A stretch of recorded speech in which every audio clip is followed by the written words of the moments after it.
வார பலம் பலம் வரும் உலகம்.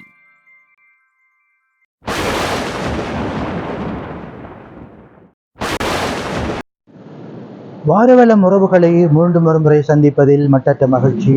நம் அனைவர் மீதும் இறைவனுடைய சாந்தியும் சமாதானமும் உண்டாவதாக. அஸ்ஸலாமு அலைக்கும் வரஹ்மத்துல்லாஹி வபரகாத்துஹு. இனிய வந்தனங்கள். ஜனாதிபதி தேர்தல் நிறைவு பெற்று, அதே போன்று பாராளுமன்ற தேர்தலும் நிறைவு பெற்று, தேசிய மக்கள் சக்தி அறுதி பெரும்பான்மையுடன் ஆட்சி அமைத்து இப்போது 3வது தேர்தலுக்கு தயாராக இருக்கின்ற இந்த நிலையில் நாம் உங்களோடு பேசிக் கொண்டிருக்கிறோம். இந்த நிலையில் நீங்கள் எமது சேனலை சப்ஸ்கிரைப் செய்யவில்லை என்றால் எமது சேனலை சப்ஸ்கிரைப் செய்து கொள்ளுமாறு அன்போடு கேட்டுக்கொள்வதோடு, எமது பதிவுகள் சம்பந்தமாக நீங்கள் லைக் செய்வதோடு அது சம்பந்தமான கொமெண்ட்ஸ்களையும் செய்யுமாறும் அன்போடு கேட்டுக்கொள்கிறோம். இந்த நிலையில் எதிர்வருகின்ற ஏப்ரல் மாதம் அளவிலே அல்லது ஏப்ரல் மாதத்துக்கு சற்று பிந்திய நிலையில் உள்ளூராட்சி சபை தேர்தல்கள் நடைபெறக்கூடிய சாத்தியக்கூறுகள் இருக்கின்றன. அவ்வாறு நடைபெறும் என்கின்ற தகவலையும் தேசிய மக்கள் சக்தியினுடைய அரசாங்கத்தின் முக்கியஸ்தர்கள் பத்திரிகையாளர்கள் மாநாடுகள் ஊடாகவும் தெளிவுபடுத்தி வருவதை அவதானிக்கக்கூடியதாக இருக்கிறது. இது தொடர்பாக ஜனவரி மாதம் 7ஆம் தேதி பாராளுமன்றத்திலே உள்ளூராட்சி திருத்த சட்டம் மூலம் கொண்டு வரப்பட இருப்பதாகவும் தகவல்கள் தெரிவிக்கின்றன.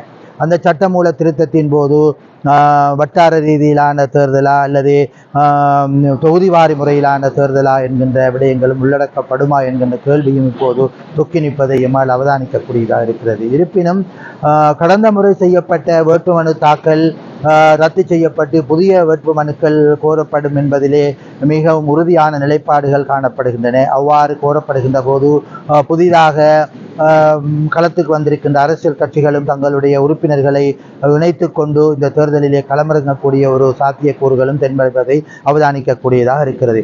இந்த நிலையில் பாராளுமன்ற தேர்தலிலே அறுதி பெரும்பான்மை 159 ஆசனங்களை பெற்று ஆட்சி அமைத்த தேசிய மக்கள் சக்தி அதிகமான சபைகளை கைப்பற்றக்கூடிய சாத்தியக்கூறுகள் இருப்பதையும் எம்மால் அவதானிக்கக்கூடியதான நிலையிலே இருக்கிறது.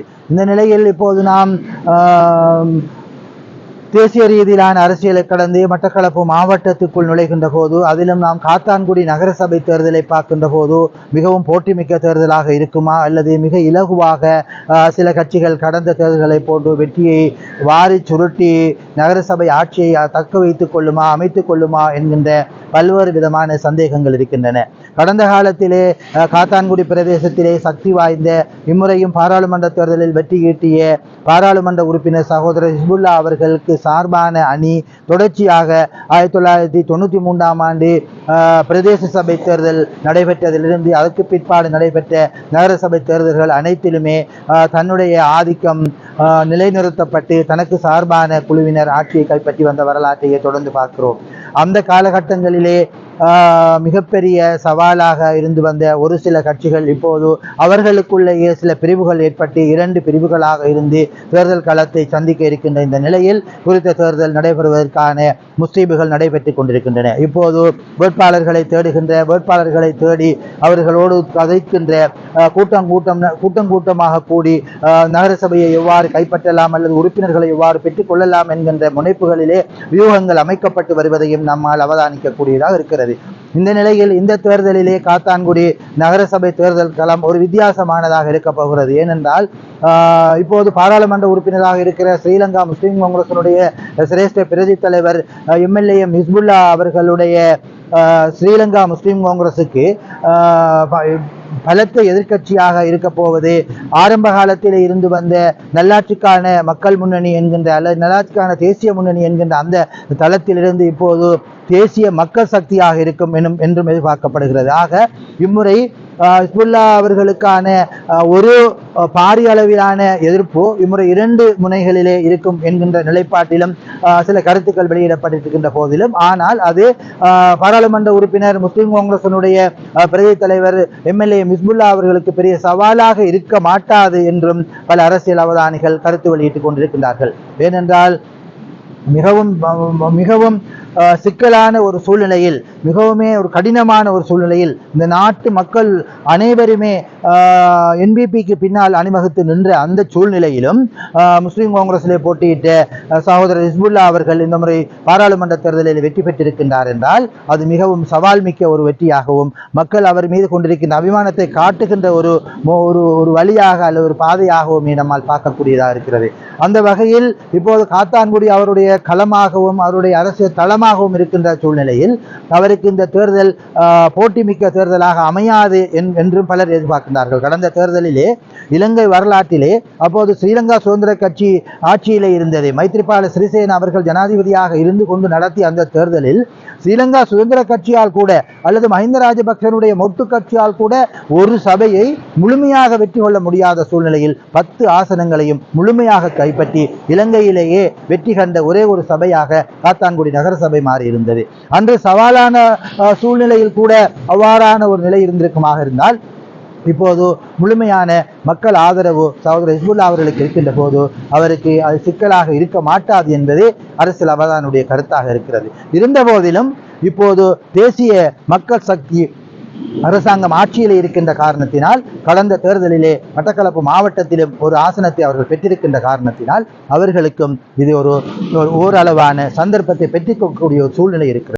இந்த தேர்தல் யாருக்கு சவாலாக இருக்கும் என்று அரசியல் அவதானிகளுடைய பார்வையிலே பார்த்தால் இது நல்லாட்சிக்கான தேசிய முன்னணிக்கு ஒரு சவாலான தேர்தலாக காத்தான்குடி நகரசபையில் அமையும் என்பது பலருடைய எதிர்பார்ப்பாகவும் இருக்கிறது. ஏனென்றால் கடந்த பாராளுமன்ற தேர்தலிலே தேசிய மக்கள் சக்தியிலே போட்டியிட்ட ஃபிர்தௌஸ் நலிமி அவர்கள் ஆரம்ப காலத்திலே கடந்த 2018ஆம் ஆண்டு நடைபெற்ற உள்ளாட்சி சபை தேர்தலிலும் நல்லாட்சிக்கான தேசிய முன்னணியிலே தான் போட்டியிட்டிருந்தார். அவரும் ஒரு நூற்றுக்கணக்கான வாக்குகளை, நான் நினைக்கிறேன் ஒரு 600க்கும் மேற்பட்ட வாக்குகளை நல்லாட்சிக்கான தேசிய முன்னணிக்கு அந்த தேர்தலை பெற்றுக் கொடுத்தது மாத்திரமல்ல, அவரும் ஒரு பட்டியல் ஊடான ஒரு உறுப்பினராகவும் தெரிவு செய்யப்பட்டிருந்தார். ஆக இப்போது ஃபிர்தௌஸ் நலிமி அவர்களுடைய தேசிய மக்கள் சக்தி வேறு அணியாகவும் அப்துல் ரஹ்மான் அவர்களுடைய நல்லாட்சிக்கான தேசிய முன்னணி வேறு அணியாகவும் களமிறங்குகின்ற போது அங்கே அவர்களுடைய ஒட்டுமொத்த வாக்குகளும் இருவேறு திசைகளுக்கு செல்ல வேண்டிய ஒரு சூழலில் இருக்கிறது.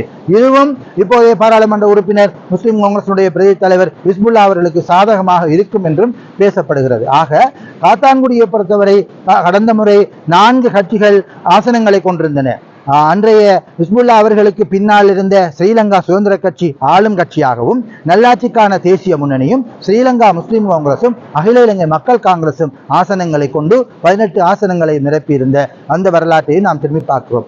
இம்முறை நான் நினைக்கின்றேன், என்னுடைய ஆய்வின்படி அல்லது என்னுடைய அனுமானத்தின்படி ஸ்ரீலங்கா முஸ்லிம் காங்கிரஸ் அதிகப்படியாக ஆதிக்கத்தை செலுத்துகின்ற அதே நேரம் அதற்கு அடுத்தபடியாக தேசிய மக்கள் சக்தியும், அதற்கு அடுத்தபடியாக நல்லாட்சிக்கான தேசிய முன்னணியும் இந்த தேர்தலிலே மும்முனை போட்டியாக இருக்கின்ற போதிலும் ஸ்ரீலங்கா முஸ்லிம் காங்கிரசுக்கு அதிகமான சாதகம் இருப்பதையும் எம்மால் அவதானிக்கக்கூடியதாக இருக்கிறது.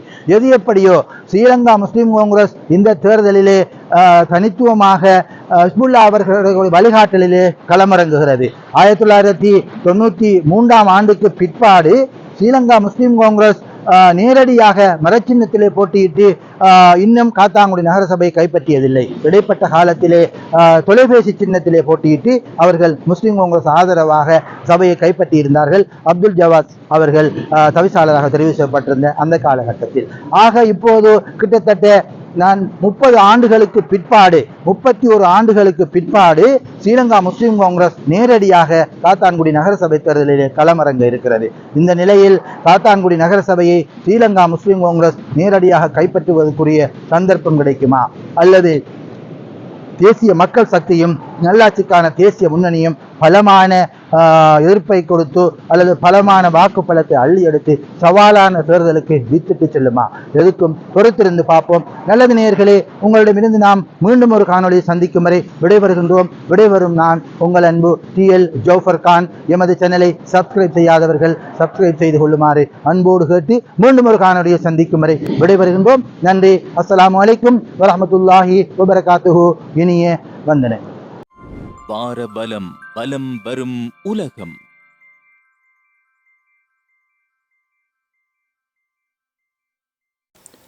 வாரபலம் யூடியூப் சேனலோடு இணைந்திருக்க எமது சேனலை சப்ஸ்கிரைப் செய்யுங்கள்.